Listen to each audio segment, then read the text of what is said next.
course. Great, thank you. Hi, how are you? Hello, Mr. Schiff. Thank you for your time. Thank you, Chairman. I appreciate the opportunity to speak with you. I know that you work for investigation regarding Trump and Russian government. Yes. We know some important information about it. And that is documented as well in materials you want to provide to us? Yes. Could I explain you where we are? Yes, of course. But, again, I would just caution that our Russian friends may be listening to the conversation, so I wouldn't share anything over the phone that you don't want them to hear. No, I don't think that it will impact on our investigation. Yes. Well, please, go ahead then. In November 2013, Mr. Trump visited Moscow. He visited competition Miss Universe, and there he met with the Russian journalist and celebrity Ksenia Sobchak. I'm sorry, can you explain that again? While he was in Moscow in November 2013, he met with a journalist and... Well, she's poor journalist, but anyway, she became famous because of Putin is her godfather. Okay, Putin's godfather, okay. She also known as a person who provided girls for escort for oligarchs, and she met with Trump and she brought him one-hour Russian girl, celebrity Olga Buzova, who also known as a person with a strange reputation. Olga, and how do you spell her name? Olga Buzova. Buzova. So Yes. Olga Buzova is a friend of the reporter Sobchak? Yes, she's a friend of reporter and I think the special agent of Russian Secret Service, Ksenia Sobchak. That Sobchak is or Olga is? No, Sobchak is Ksenia. Okay, and so Buzova met with Trump in New York at some point after the 2013 Miss Universe Yes. pageant. Absolutely, and she got compromising materials on Trump after their short relations. Okay, and what's the nature of the compromise? Well, there were pictures of naked Trump. Okay. And so Putin was made aware of the availability of the compromising material? Yes, of course, Buzova shared those materials with Sobchak, and Sobchak shares those materials with Putin, because she's a goddaughter of Putin, and Putin decided to press on Trump.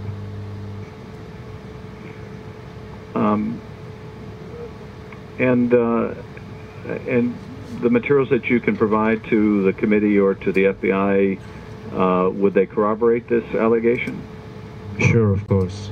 When they were in Ukraine, we got their conversation by the phone where they discussed those compromising materials. We are ready to provide it to FBI.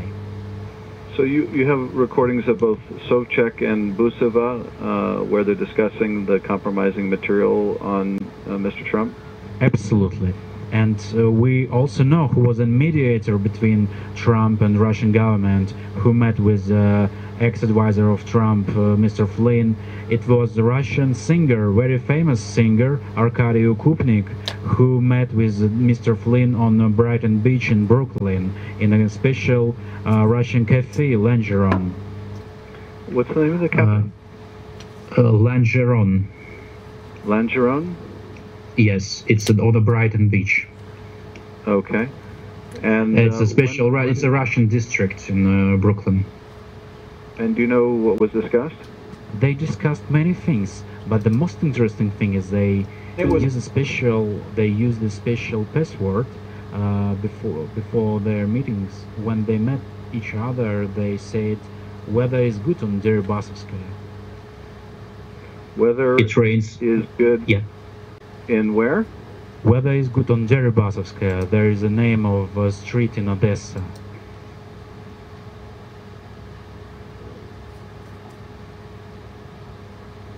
Did you hear? Yes, I did. So it's a street in Odessa. Yes. And the code word is weather is good on Deribasta? Deribasovskaya. Deribasovskaya. Okay. And I'll have my staff follow up to get spellings and more details on that. Yes. And the second part of their password was it rains again on Brighton Beach. It rains again on Brighton Beach. Yes. On that meeting, Okupnik told Flynn that all those compromising materials will never be released if Trump will cancel all Russian sanctions. Okay. Well, obviously we would welcome a chance to get copies of those recordings. So we will try to work with the FBI to figure out, along with your staff, how we can obtain copies of those. Of course, we will provide you all our copies of all our materials, but I also would like to let you know that Sobchak and Buzova will pretty soon visit our country, and we could arrest them and deliver them to your embassy, and we also could extradite them to your country, and you can put them to your special jail, Guantanamo. Well, I'll be in touch with the FBI about this, and we'll make arrangements with your staff. I think it probably would be best to provide these materials to both our committee and to the FBI. And so we'll make arrangements between my staff and yours on how to facilitate that. And we'll also obviously let the FBI know about Busova and Sobchak's planned travel to Ukraine. I also advise you to check all Sobchak's visits in the US, because she was in the US very often, and just to check what she did there actually. And I also would like to look at Russian cafe on Brighton Beach later on, and especially on the head of Russian mafia, Uncle Misha. Uncle Misha? And yes. He's in Brighton Beach? Yes, he's the head of Russian mafia, and he's located on that restaurant on Brighton Beach. Okay. I just want to advise you just look at them, please. Alrighty. Good. This is very helpful. I appreciate it. Anything else you wanted to add today? Well, I hope that my information will be useful for you and your committee. And I also would like to advise you, when you or your colleagues will meet Mr. Trump, I advise you to tell him first part of the password on the weather is good on Deribasovskaya, and look how his face will change the color. And so those passwords were used with Mr. Trump? Yes, correct. Okay. Well, thank you very much. We will be back in touch with you through our staff to make arrangements to obtain these materials for our committee and for the FBI. And I appreciate you reaching out to us. Well, let's be in touch, and I will wait for your response from FBI. Excellent. I'll have them follow up as soon as possible, and I thank you again. And we'll discuss. Our movement is about replacing a failed and corrupt political establishment with a new government controlled by you, the American people. The establishment has trillions of dollars at stake in this election. For those who control the levers of power in Washington, and for the global special interest, they partner with these people that don't have your good in mind. The political establishment that is trying to stop us is the same group responsible for our disastrous trade deals, massive illegal immigration, and economic and foreign policies that have bled our country dry. The political establishment has brought about the destruction of our factories and our jobs as they flee to Mexico, China, and other countries all around the world. It's a global power structure that is responsible for the economic decisions that have robbed our working class, stripped our country of its wealth, and put that money into the pockets of a handful of large corporations and political entities. The only thing that can stop this corrupt machine is you. The only force strong enough to save our country is us. The only people brave enough to vote out this corrupt establishment is you, the American people.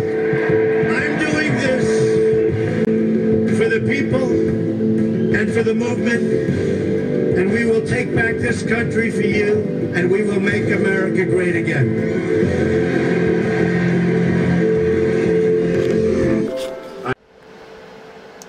couple of comments with regard to some of the statements my good friend made. We're actually talking really, in a sense, not about $5 billion. We're talking about $3.3 billion. The Senate bill that, frankly, was passed actually added $1.7 billion, which is in fact a tacit admission that physical barriers do make a difference. We all agree that the amount of money we're talking about here would not build an entire wall. Quite the opposite. It would just provide some physical barriers and points along the border that are weak and need additional security. That's right. My friend says that nobody's interested in this. Frankly, the border security unions are. The Border Patrol has endorsed the president's proposal. They tell the men and women we've tasked to defend our borders tell us this is something that they need. They've gone so far as to say they would support a government shutdown. I hope we don't have that.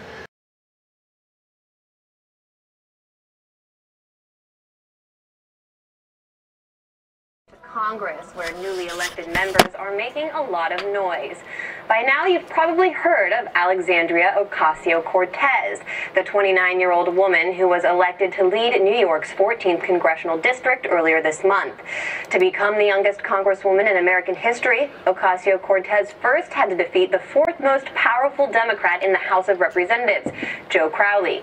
She did this by branding herself as the new generation of the Democratic Party, even joining the Democratic Socialists of America, or DSA, a party which saw an extreme rise in popularity after the 2016 presidential elections. In the year following that vote, around 24,000 people joined the DSA, with 70 to 80% of those new members under the age of 35. Ocasio-Cortez rode that growing wave of progressive politics following the Sanders campaign straight to the doors of Congress. And since her victory has been billed by multiple media outlets as the future of the Democratic Party and U.S. politics. Vanity Fair even profiled her as, quote, the new establishment, complete with a glamorous cover shoot. She also has been recognized by corporate television, as In Question producer Cale Holmes found while compiling this. Alexandria Ocasio-Cortez, a 28-year-old former bartender, community organizer, Bernie Sanders supporter, working-class New Yorker, as she calls herself, and Democratic socialist. We're still, as a party, trying to gain inroads with the Bernie people that, frankly, the DNC understandably really upset. In this election, our main task was to educate and expand the electorate. Do you ever consider taking socialist out of your label? She has a couple of advantages that the rest of the establishment Democrats don't have in Washington. One, she doesn't give a damn what Republicans think about her. My strength is that I am honest and I am authentic. And I think that even Republicans write letters to our campaign saying thank you. So do you do door knocking yourself? Yeah, absolutely. I've knocked on a bunch of doors in the district. This socialist label is something that I think the media cares more about, because I don't knock on a person's door and is like, hey, let me tell you about socialism. Like that wouldn't. That's not how I campaign. Notice how Ocasio-Cortez immediately backed away from that socialist label upon election, the very label she embraced during her campaign.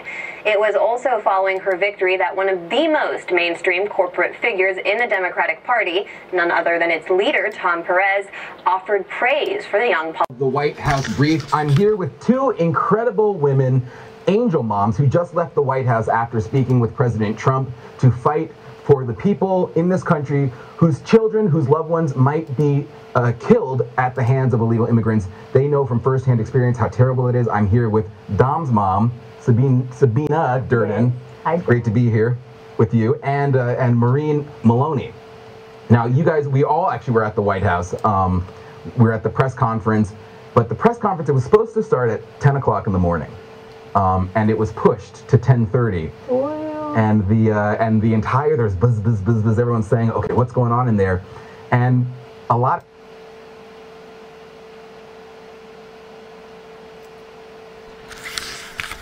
You guys come out and you have your pictures, and the reporter behind me, I don't actually know who it was because I couldn't see him, he rolls his eyes and he says, oh boy, like that. Yep.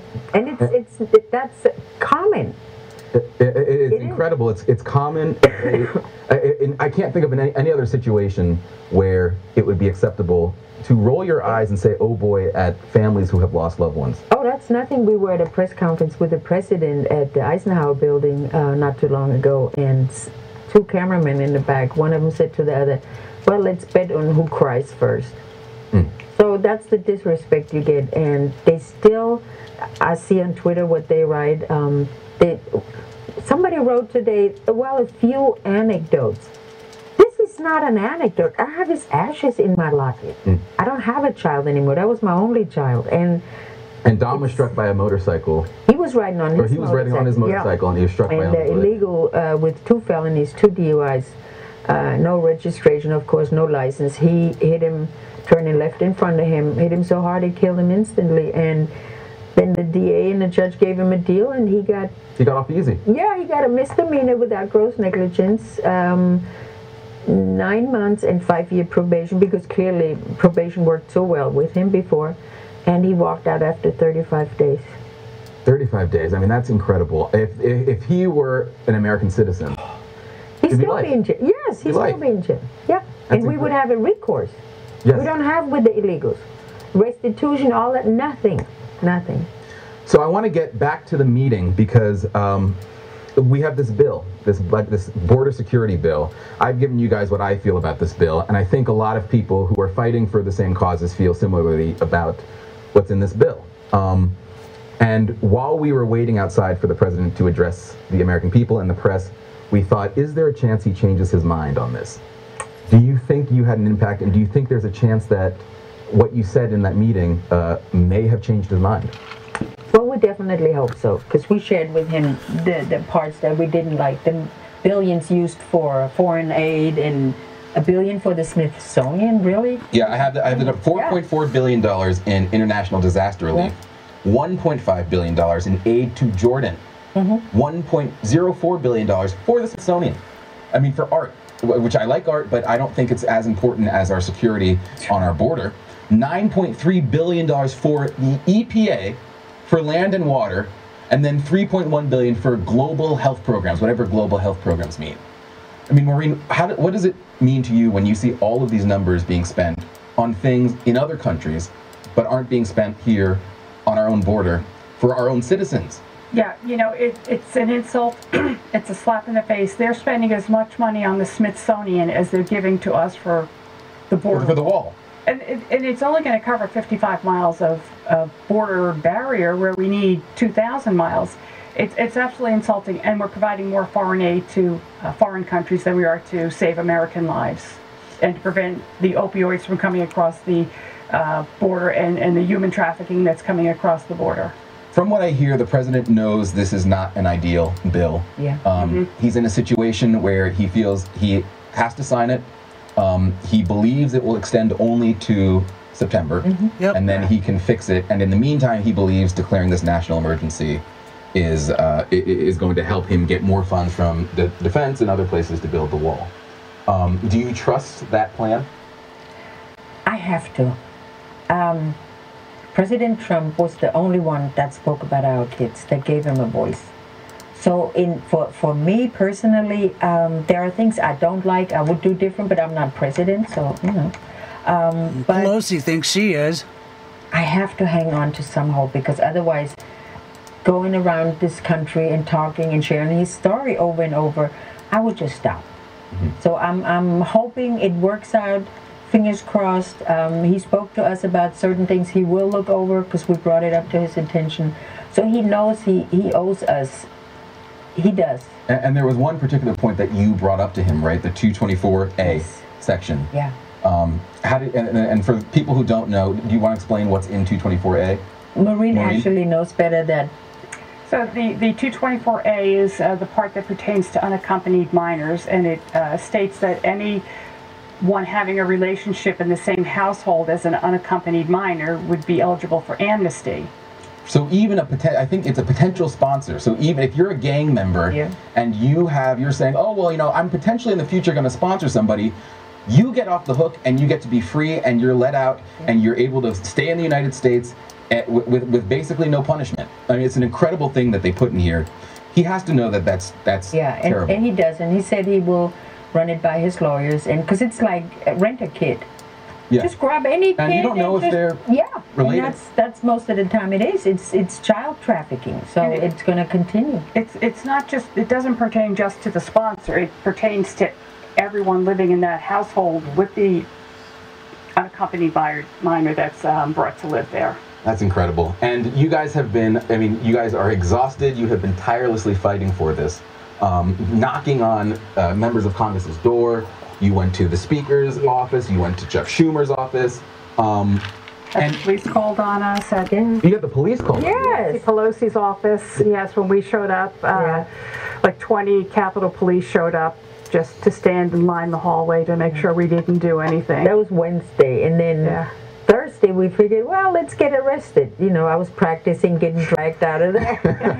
I mean, at a certain point, you never ever see when the Democrats are protesting and their little assholes are outside of somebody's office, if it's a Republican or whatever, you never see the police ever interfere. They allow it to go on. Go back and watch that. You'll see what I'm talking about.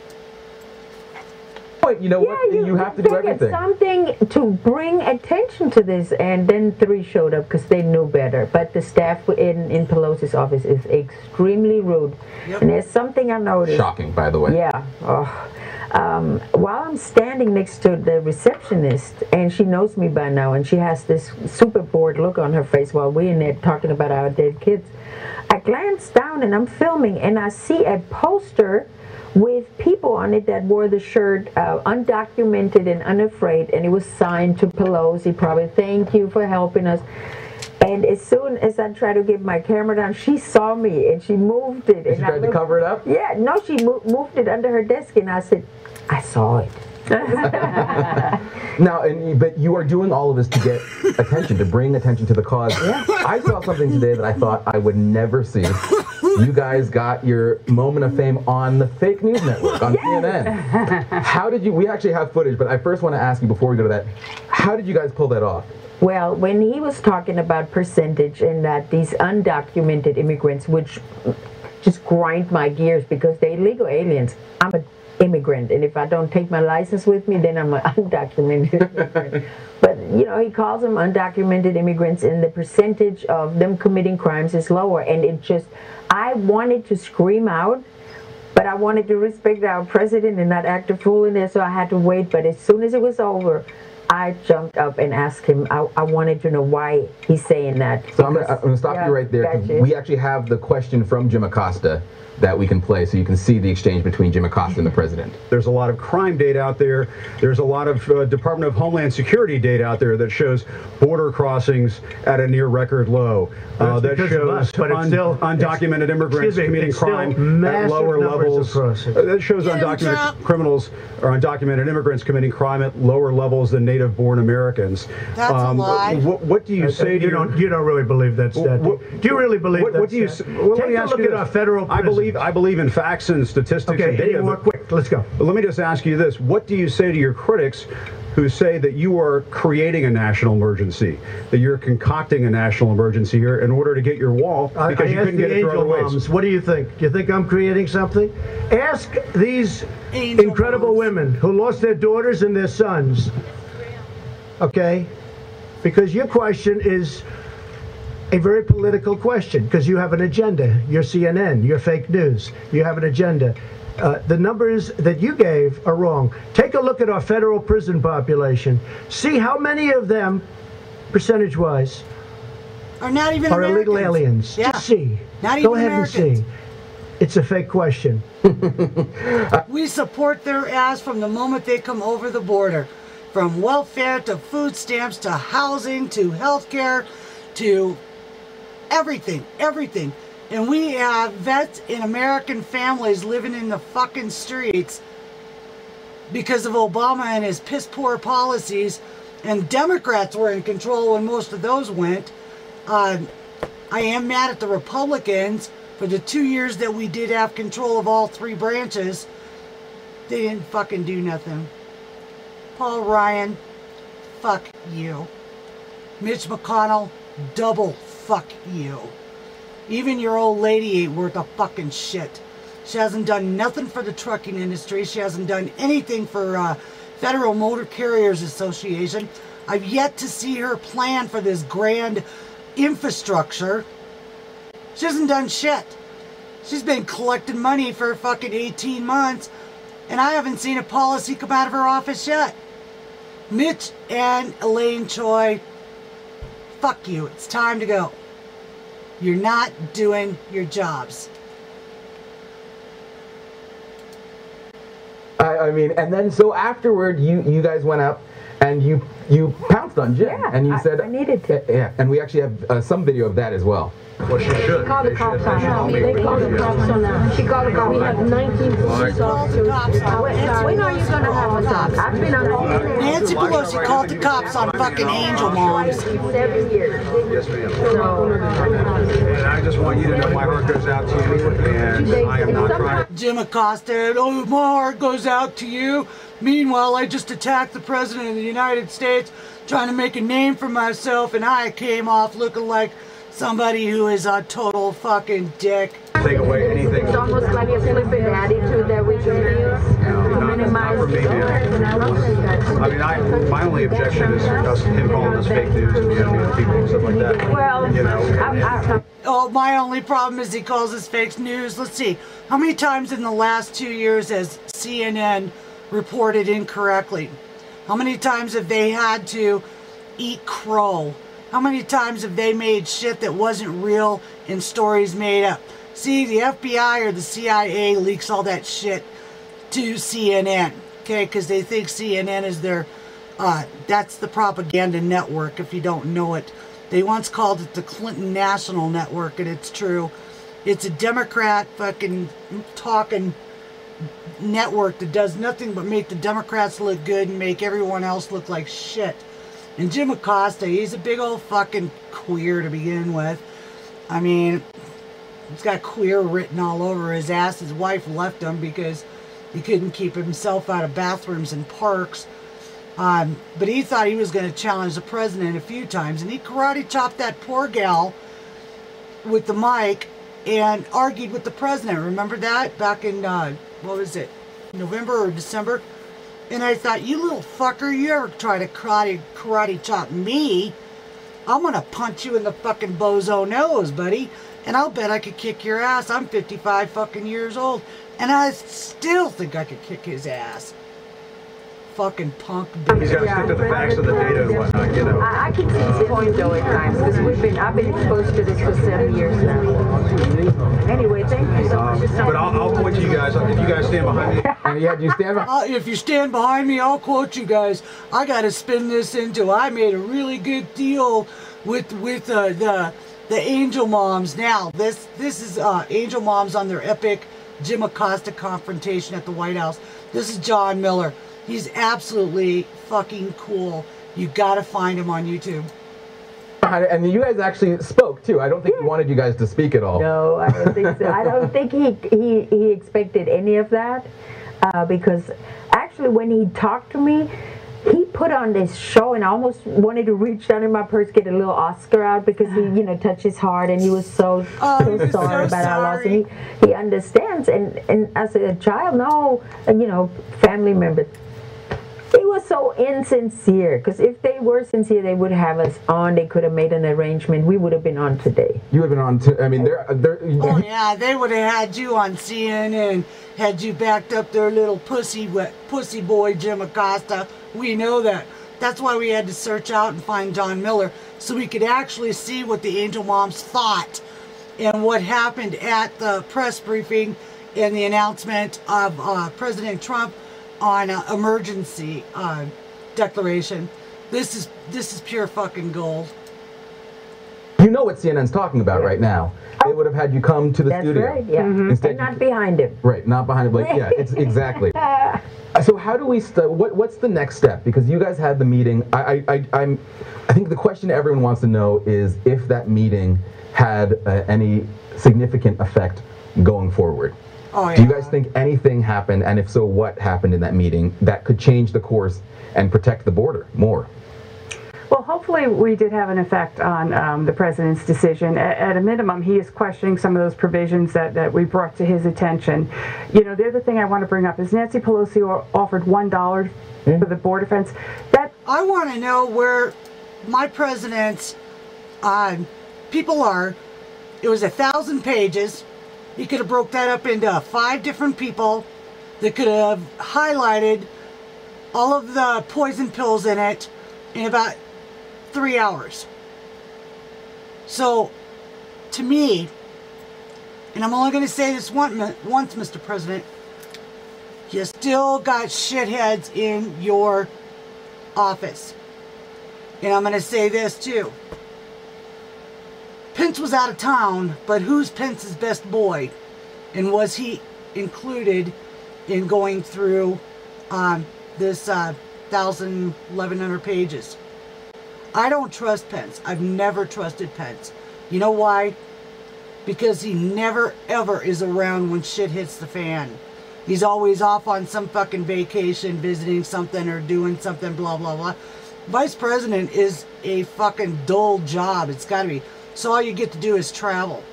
I realize his son was in the military and his son died, but I have yet to see him but one time stand up for the President of the United States. Get that motherfucker off your ticket, President Trump. Find a new hero, drop the zero. They're out there and we need them. Let's go back to the angel moms. This is fucking way interesting. That is so insulting. My son was worth more than $1. He's worth more than that $1.375 billion, and all our children and lost family members they're priceless. And the future victims that are dying every single day are priceless. $1. And there's more. I mean, there's more. We had one. We saw one today. Every single day we get more victims of this. And it's incredible. The media, they just play it off as if it's just, oh, it's an anomaly. It's statistics. It's not really important. It's only a few people. Someone on Fox News, I can't remember her name. She's the, token Democrat chick. She comes on. She says that, this is not worth declaring a national emergency over.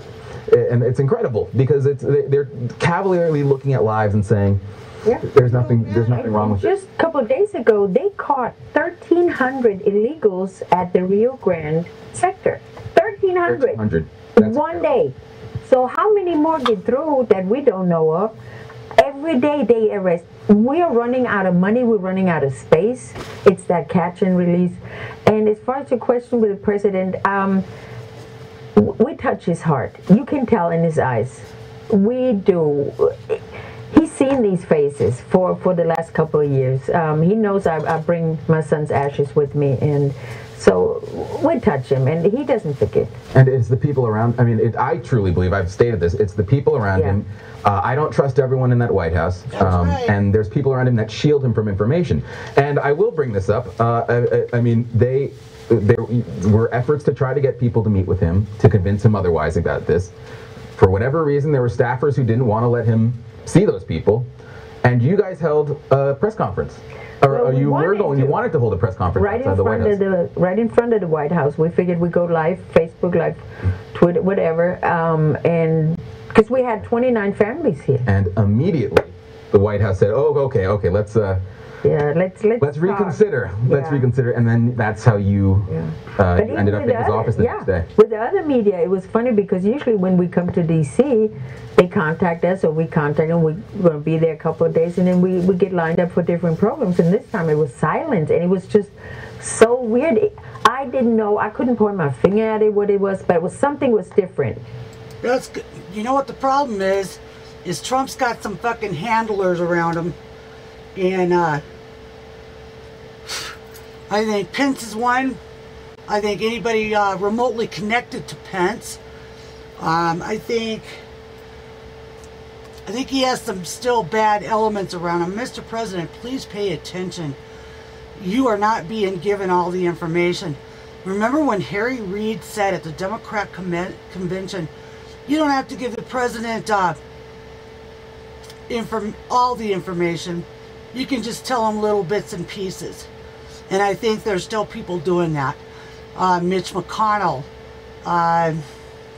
Who else don't I trust? Oh, that Shelby motherfucker who was in on the bargaining on this $1.5 billion. Shelby's a fuckhead. You know, we still have a lot of fuckhead Republicans, guys, and they're up in 2020. It's going to be very important that we find out who they are and where they're at so that we can vote them out of office.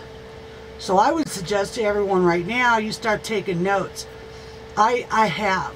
And Cory Gardner in Colorado, fuck you. Okay? The bitch from El Paso, Senator, fuck you. Mitt Romney, fuck you too. That's just off the top of my head, but anyway, let's finish up with her and then we'll close this video out. Interesting. Yeah. Well, thank you guys so much for what you're doing. You guys are making absolutely a difference. Well, everyone is talking about this. Yeah, we are talking about it.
I'm bringing my little vacuum in here.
Why wouldn't it come out the top?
I feel like I'm wearing a hat.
Man, I'll tell you, I don't miss the hair.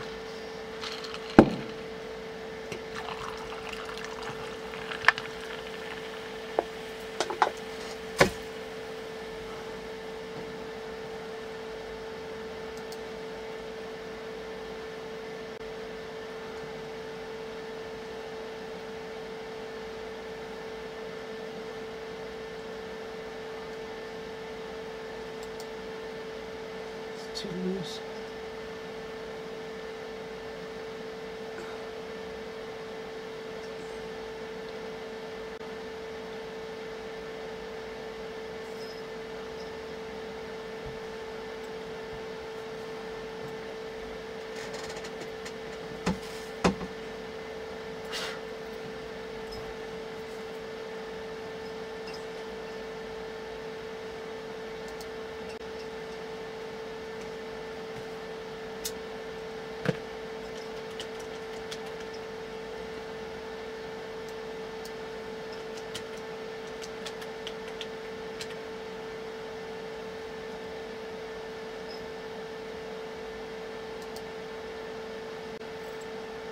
Shit. Across the United States, law enforcement officials are fighting an international crime said to be worth $150 billion in illegal profits. It's a high-volume, low-cost business. We're told the highest they charge is $35 for that 15 minutes of time. And oftentimes the trafficker will count out the condoms that he gives the girl at night and then count when she comes back how many are left. And they do expect them to see 20 and 30 men a night. Susan Coppage is the U.S. State Department's new ambassador to combat human trafficking. A former federal prosecutor, Coppage has seen a troubling trend. Many of the victims and the traffickers who abuse them have a tie to a single place. A small village in central Mexico that has become known as the sex trafficking capital of the world. Well, we've been told by the traffickers themselves and by the young girls that this town raises pimps, that that's what they've done for generations. But who are these cold-hearted criminals? In 2011, Coppage helped convict Amador Cortez Mesa. 4 of his victims were juveniles. The youngest was 14. And he took a broomstick and he beat her. And he beat her so much that the broomstick broke. And then after that, when the broomstick broke, he went and got one of those thicker rods out of a closet and started beating her with that. We traveled to the village of Tenancingo in the Tlaxcala region of Mexico. Locals tell us many organized crime families call Tenancingo and several other towns around it home. Their main business widely known to be the selling of girls and young women in the sex market. In the town center, an older woman selling fruit whispered a dire warning. Lo que pasa es que luego se juntan los muchachos. O sea, no dejan que graben. Le digo por su seguridad. ¿Qué nos harían? ¿Qué le puedo decir mejor? Ahí usted sabe. Pero sí cree que estamos en peligro. Sí.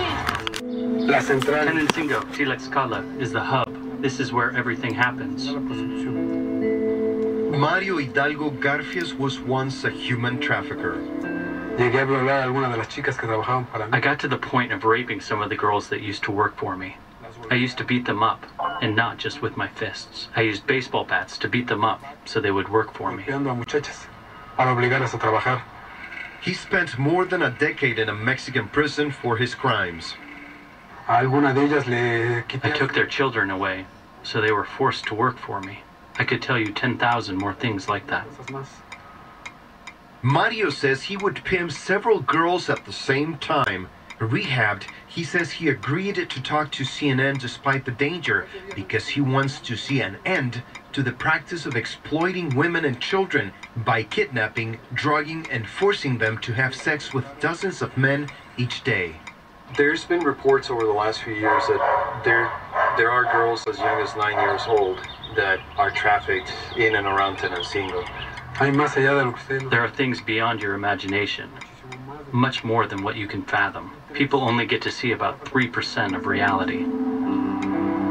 making it absolutely critical these human trafficking operations are broken up before they reach the next child's front door. Rafael Romo, CNN, Tlaxcala State, Mexico. If one was made, there'd be a record of it.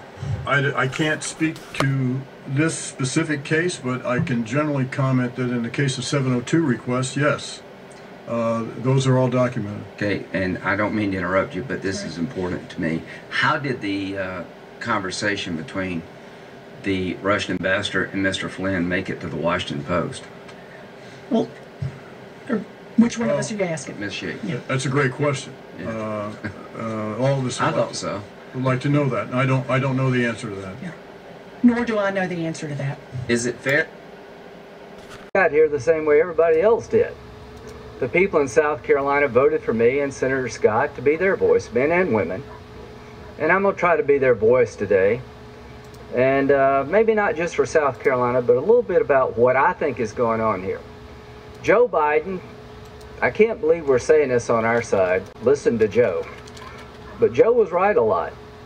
Joe Biden's a unique guy. If you had one last conversation before you die, you'd want to have it with Joe. You'd be around for a while. He's a decent guy. If he runs for president, he'd be hard to beat. He came to Senator Thurman's funeral and gave a long eulogy.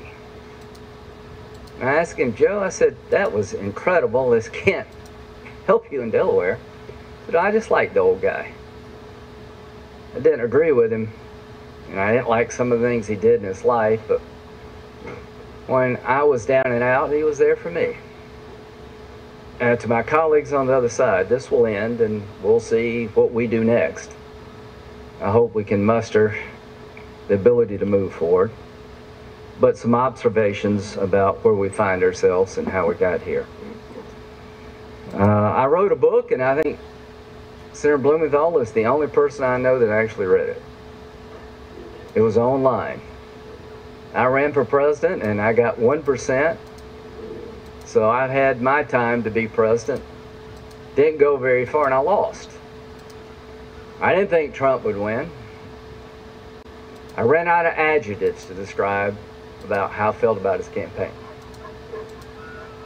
Well, he won and I lost and he's president. And I'll try to help him where I can, say no when I must, and the election's over for me. I would like to tell him that you had a choice to make for the Supreme Court vacancy of Justice Kennedy. I think you did a good job, Mr. President. For somebody who's supposedly crazy and there's chaos everywhere, he did a good job here. Now, why difference between Gorsuch and Kennedy? Gorsuch and Kavanaugh. It's the Kennedy seat. If you don't get that, you're not paying much attention. Gorsuch is a even swap for Scalia. This is high-stakes stuff, right? This is the seat where the guy in the middle is at risk. Kavanaugh clerked for Justice Kennedy. Would you have picked him? No. But you lost the election. And that does have consequences. When I said it about Obama winning, I meant it. Merrick Garland. Scalia dies in the election year, the last year of the term of President Obama. The primaries are already underway. Not in 100 years has anybody been nominated under that circumstance, so I don't think I did anything unfair with Garland. As to Sotomayor and Kagan, I was told on our side, you've got to keep them off the court because they're going to be a pro-choice vote. They hate guns. On and on and on. And I tried to go back to what this committee used to do. Strom Thurmond voted for Ginsburg. You'll never convince me that it was because he agreed with her philosophy. I think he saw in her a qualified person. Fritz Hollings voted for Scalia. The same is true. 96 and 97 votes. What's happened? Most of the nominees to the Supreme Court have never had a hearing. It was always just assumed that they're qualified and they're not hacks, that they're going to go forward. Elections do matter. When it comes to President Trump, elections do matter. Now, about the law, and to my friends who have been prosecutors. I've been a prosecutor, I've been a defense attorney, and I've been a judge. Every woman who's been victimized needs to be heard. Count me in 1,000 times over. Count me in for the proposition, for every one woman who comes forward, only God knows how many women and children go to their grave with the abuse. If you don't realize that, you just don't know this area of life. But you're going to be heard in the United States. I had a young man accused of sexual assault when I was in the Air Force as a defense attorney. The case eventually fell apart, and he almost killed himself. I had women who've been gang raped and didn't want to testify, but they did. Along with counselors, I sat up with them all night. Tough stuff. Emotional. Who to believe? I've been doing this legal stuff most of my life. I've never heard a more compelling defense of one's honor and integrity than I did from Brett Kavanaugh. He looked me in the eye, everybody in the eye, and he was mad, and he should have been mad. He could tell you where he was at and what he was doing during high school in a way that just blew me away. Brett Kavanaugh and women. If you're a gang rapist when you're a sophomore and a junior in high school, you don't let it go. Every woman who actually knows Brett Kavanaugh has come forward to say he is not that kind of guy. He has been at the highest level of public service, under tremendous scrutiny, 6 FBI investigations, and we missed the sophomore, junior gang rapist. We didn't miss it. It's much garbage. We're in the twilight zone, and here's what I would say. Miss Ford. All I can say about Miss Ford, I feel sorry for her, and I do believe something happened to her, and I don't know when and where, but I don't believe it was Brett Kavanaugh. And as a prosecutor, you couldn't get out of the batter's box, because in America, before you can accuse somebody of a crime, you have to tell them when it happened and where it happened, and you have to prove beyond a reasonable doubt it did happen. The reason this case will never be brought in Maryland or anywhere else, you just can't get there. If you wanted to get a warrant, which is a probable cause standard, to search or arrest somebody, you got to prove by probable cause where it happened and when it happened. How are you supposed to defend yourself? Is the burden really on you to prove that you were not at a party 35 years ago and they won't tell you where it was and when it was? So all I can say is that under any reasonable standard, any concept of the rule of law, this would not go forward. There have been 5 allegations here. The 5th allegation was brought to me by Senator Whitehouse, who did absolutely the right thing. Somebody contacted him in Rhode Island and said a friend of his was on a boat with Mark Judge and Brett Kavanaugh, and they treated her badly. He went down and beat him up, and she won't come forward. I said, well, I'll make sure I'll join with you. Let the FBI look at it. And it turned out not to be true. The 4th allegation was an anonymous allegation, a letter without a date or return address sent to Corey Gardner just a few days ago. And he turned it over to the committee, and somebody on that side leaked it to NBC News, and it made it on the news, the 4th allegation. That really bothers me. I don't know what's going on over there, but that's not right. It was somebody over there. Now, about Miss Ford. I feel really bad that she wanted to remain anonymous and could not. The one thing I know for sure is that Dianne Feinstein would not do this and did not do this. How do you know? But I know for sure somebody did. It wasn't chatter from a friend. 3 groups had this letter that was requested to be anonymous. Dianne Feinstein and her staff, the Congresswoman from California and her staff, and the lawyers. Somebody betrayed her trust, and if you can't figure out why, you shouldn't be driving. To delay this hearing, to set in motion the destruction of this man, to keep this seat open past the election. That I know beyond any doubt. What else do I know? About Ms. Omar. Thank you, Chairman. Thank you all for being here, and thank you for your testimonies. Mr. Adams, in 1991, you pleaded guilty to 2 counts of withholding information from Congress regarding your involvement in the Iran-Contra affair, for which Can you speak you were English, later you pardoned fucking piece of by shit? President George H.W. Bush. I fail to understand why members of this committee or the American people should find any testimony that you give today to be truthful. If I can respond to that. It wasn't a question. That was not a question. I reserve the right to my time. It is not right. That was not a question. Committee can attack on February 8th, who is not permitted to reply. That was not a question. Thank you for your participation. On February 8th, 1982, you testified before the Senate Foreign Relations Committee about U.S. policy in El Salvador.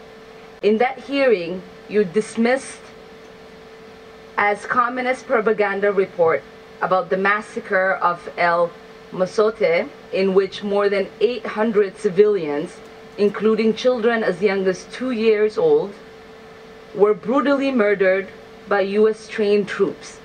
During that massacre, some of those troops bragged about raping a 12-year-old girl before they killed them.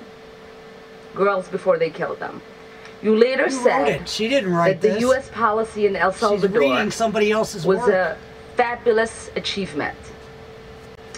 Yes or no, do you still think so? From the day that President Duarte was elected in a free election to this day, El Salvador has been a democracy. That's a fabulous achievement. Yes or no, do you think that massacre was a fabulous achievement that happened under our watch? That is a ridiculous question, and I yes or no? No. I will take that as a yes. I am not going to You can take it any fucking way you want, you fucking Muslim pig, but we're going to get you out of fucking office as soon as we can, because you're a fucking piece of shit, you fucking cunt. Respond to that kind of personal attack, which is not a question. Yes or no, would you support an armed Look at the smirk on her faction face. within I'd like to Venezuela fucking that punch it off her engages in face. war crimes, crimes against humanity or genocide, if you believe they were serving U.S. interests, as you did in Guatemala, El Salvador, and Nicaragua? I am not going to respond to that question. I'm sorry. Nope. I don't think this entire line of questioning is meant to be real questions, and so I will not reply. Good for you. Whether you, under your watch, a genocide will take place, and you will look the other way because American interests were being Maybe we can upheld, find your family and do is it. a fair question. Your Because the husband American slash people brother. want to know that anytime we engage a country, that we think about what our actions could be and how we believe our values are being furthered. That is my question. Will you make sure that human rights are not violated and that we uphold international It's called war, bitch. and human rights? Fuck your human rights.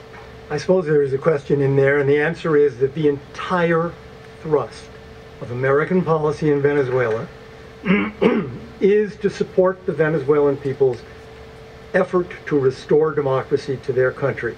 That's our policy. I don't think anybody disputes that. The question I had for you is that does the interest of the United States. I would like to take a hammer and hit her right between the eyebrows like you kill a pig before you harvest it. She is a fucking terrorist in the making. Include protecting human rights and include protecting people against genocide. War happens, bitch. That is always the position of the United States. Thank you. I yield back my time. Fuck you, you fucking cunt. Since the 1960s, the port city of Montreal has been one of the largest points of import for coke and heroin in the world. If you lived in New York or Boston, Philly, anywhere in the Northeast of America, really, and did drugs, they came through Montreal. And with all that money on the table, everyone wanted their cut. So for decades, the city was at war. The Irish, they owned the docks. Haitians, well, they ran street-level operations. The bikers controlled distribution, but they had nothing without the Mafia. The Mafia had those international contacts to import products. And in addition to extortion and racketeering, they controlled the city's construction industry as well. Nothing got built without their okay. But in the 90s, everything changed when Vito Rizzuto took over from his father as mob boss. Vito was old school, but he also had vision. He saw a different kind of future for his business and the city.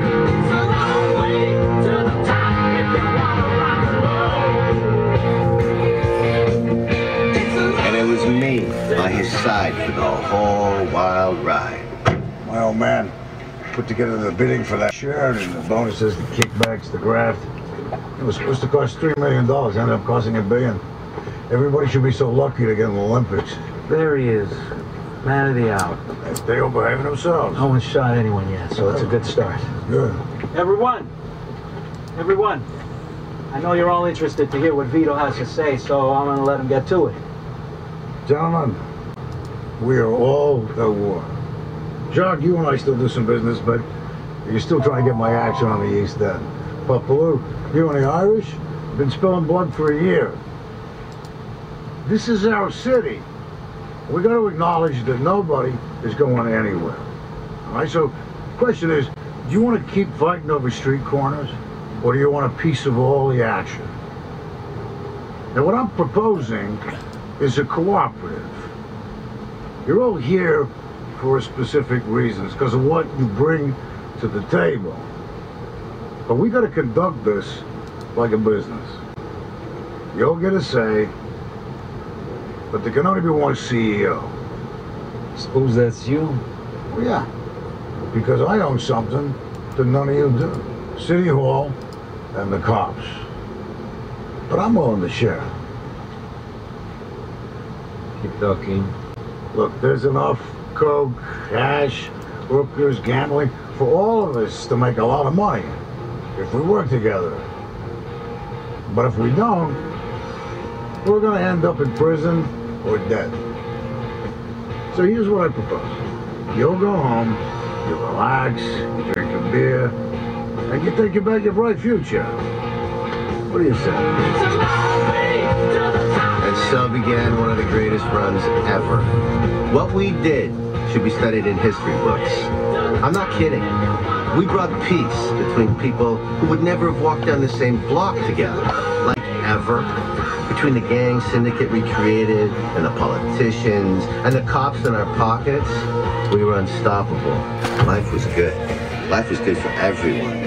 But if there's one thing you can ever count on, it's that gangsters are greedy, petty asses, and will always screw things up.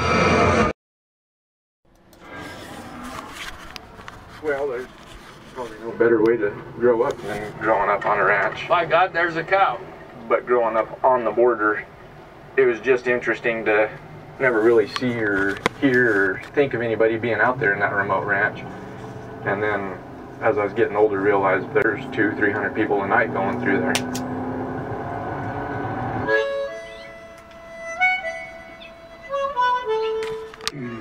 To time, say, 30 years ago, There was a steady flow of illegals coming through our ranch, and they usually would ask if we could give them a couple of days' work. Whether or not they were going to go further north or not, but they'd come over and work for you. And there was nothing extraordinary about it. It wasn't a big deal to go across the line. It wasn't a big deal for them to come over here. And then in the 80s, it started changing. It was $300 a month, and every one of them wanted a drink of water and directions. And we always did. We kept a can of Spam and bread. And then in the 90s, it was $300 a day. And they just stole stuff and broke stuff, and trucks stolen, cars stolen, saddles. Had 2 horses stolen. Got one back. But what's happened since the mid-2000s is the cartels took over the human trade as well as the drug trade. That's what the whole border's about now, just money. It isn't about immigration, it's about smuggling. Across the United States, law enforcement officials are fighting an international crime said to be worth $150 billion in illegal profits. It's a high-volume, low-cost business. We're told the highest they charge is $35 for that 15 minutes of time. And oftentimes the trafficker will count out the condoms that he gives the girl at night and then count when she comes back how many are left. And they do expect them to see 20 and 30 men a night. Susan Coppage is the U.S. State Department's new ambassador to combat human trafficking. A former federal prosecutor, Coppage has seen a troubling trend. Many of the victims and the traffickers who abuse them have a tie to a single place. A small village in central Mexico that has become known as the sex trafficking capital of the world. Well, we've been told by the traffickers themselves and by the young girls that this town raises pimps, that that's what they've done for generations. But who are these cold-hearted criminals? In 2011, Coppage helped convict Amador Cortez Mesa. 4 of his victims were juveniles. The youngest was 14. And he took a broomstick and he beat her. And he beat her so much that the broomstick broke. And then after that, when the broomstick broke, he went and got one of those thicker rods out of a closet and started beating her with that. We traveled to the village of Tenancingo in the Tlaxcala region of Mexico. Locals tell us many organized crime families call Tenancingo and several other towns around it home. Their main business widely known to be the selling of girls and young women in the sex market. In the town center, an older woman selling fruit whispered a dire warning. Lo que pasa es que luego se juntan los muchachos. O sea, no dejan que graben. Le digo por su seguridad. ¿Qué nos harían? ¿Qué le puedo decir mejor? Ahí usted sabe. Pero sí cree que estamos en peligro. Sí. La central. Tenancingo, Tlaxcala, is the hub. This is where everything happens. Mario Hidalgo Garfias was once a human trafficker. I got to the point of raping some of the girls that used to work for me. I used to beat them up, and not just with my fists. I used baseball bats to beat them up so they would work for me. He spent more than a decade in a Mexican prison for his crimes. I took their children away, so they were forced to work for me. I could tell you 10,000 more things like that. Mario says he would pimp several girls at the same time. Rehabbed, he says he agreed to talk to CNN despite the danger because he wants to see an end to the practice of exploiting women and children by kidnapping, drugging, and forcing them to have sex with dozens of men each day. There's been reports over the last few years that there are girls as young as 9 years old that are trafficked in and around Tenancingo. There are things beyond your imagination, much more than what you can fathom. People only get to see about 3% of reality. Making it absolutely critical, these human trafficking operations are broken up before before they reach the next child's front door. Rafael Romo, CNN, Tlaxcala State, Mexico. Tuesday, the 12th of June, 2018. Today, former Vice President and possible 2020 contender for the presidency, Joe Biden, was in his hometown of Wilmington, Delaware. He was promoting his new book called Promise Me, Dad. At this event, Biden had just finished talking about his son, Beau Biden, how Beau was disgusted by a pediatrician who had been convicted of molesting children. Now, most of you are probably already aware that Joe Biden himself has sexually groped children, and he's done so repeatedly. This is not debatable. He has groped little children, and we all know this because he has done it repeatedly, right out in full view of everyone around him. The textbook definition of groping is, quote, when used in a sexual context, groping is touching or fondling another person in an unwelcome sexual way using the hands. The term generally has a negative connotation in many societies and may be considered sexual assault. And terms such as frotteurism may describe the practice of a person rubbing up against another person, typically using their sexual parts. Well, Joe Biden is, by textbook definition, guilty of all of these things. He has repeatedly rubbed his hands on the breasts of little girls. And if you don't know what I'm talking about, here is just one of many examples of Biden doing this. Well, the very best that can be said about Joe Biden is that this guy is extremely creepy, that he has no sense at all of what constitutes appropriate behavior. The best that you can say about Biden is that he's just an idiot who doesn't know that it's wrong to grope children. Of course, the Democrats are quick to respond that this is just Joe being Joe. And they say that a lot of us have quirky uncles that do things like this. Well, yeah, some people do have uncles like this, and there's a reason that they have such a creepy reputation. It's because they are pedophiles, and the rest of the family knows not to let their children be alone with those uncles. Senator Jeff Sessions knows that Biden is a pervert, which is why when Uncle Joe tried to start groping Sessions' granddaughter, he swatted the pervert's hand away. Like Jeff Sessions, and probably like most of you, I believe that there is much more here to Joe Biden than just a creep factor. I saw that many times after caressing the flesh of young girls in these videos and rubbing his crotch up against them, Biden would often whisper things into their ears that clearly made the girls uncomfortable. I'm going to play just a couple minutes of Biden creeping on children. I want you to keep your eyes focused on Joe Biden's hands at all times. If you don't see his hand, it's most likely around the hips of the girls that he's groping. Also try and pay attention to the body language of the girls. Judge for yourself whether you think these girls are comfortable with the way Biden is touching them, kissing them, and whispering secrets into their ears.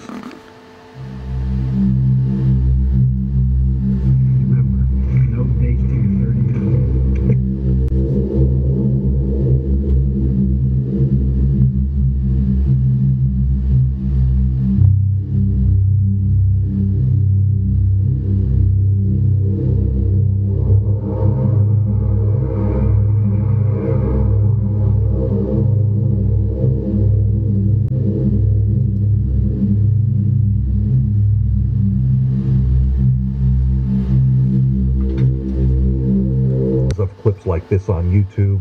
You can look up more videos if you're interested. But let's get back to what happened today at this book promotion event. So as we know, Biden had just talked about how his adult son was unhappy with a doctor that had molested some children, when a man seated in the audience, actually right behind Joe Biden's, either his daughter or sister, I don't remember, but a man seated in the audience stood up and yelled out, "Well, what about the girls you molested on C-SPAN at the Senate swearing in?" And of course the crowd erupted in anger, and they escorted the man out. What about the girls that you molested on C-SPAN at the Senate swearing in? No. He did it. No. Let him answer. The stomach? He did it. No, answer. Answer the question. It's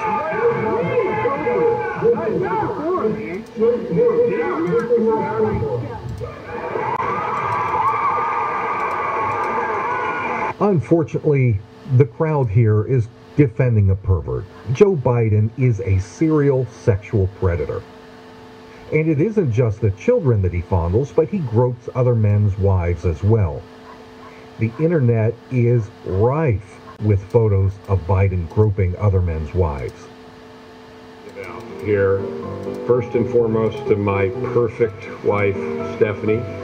And in November of 2017, a former Secret Service agent who had been assigned to work at Joe Biden's residence back when he was vice president, he said that the Secret Service, quote, often had to protect female agents from him. They talked about how he used to swim naked around these female agents. This Secret Service agent told the Gateway Pundit this, quote, we had to cancel the vice president Christmas get-together at the vice president's house because Biden would grope all of our wives and girlfriends' butts. He would mess with every single woman or teen. It was horrible. Well, in addition to this, another Secret Service agent got suspended for a full week in 2009 for physically shoving Biden. And another Secret Service agent had to get in there and intervene to stop that first agent from actually punching Biden. So what happened to provoke the Secret Service agent that got angry? Well, apparently, he and his girlfriend were posing for a photo with Biden, and Biden did like he does in so many of these photos. He actually cupped his hand around this Secret Service agent's girlfriend's breast, and that set the Secret Service agent off. See, Joe Biden is one of these people like Bill Clinton, like Hillary Clinton, who thinks that they can get away with anything. And the truth is, they usually can get away with anything. I mean, look, here's Joe Biden out here on the national bestseller list, and the guy is a pervert. So clearly, people with power think that they can get away with it forever. Spread your legs, you're going to be frisked. Well, I went back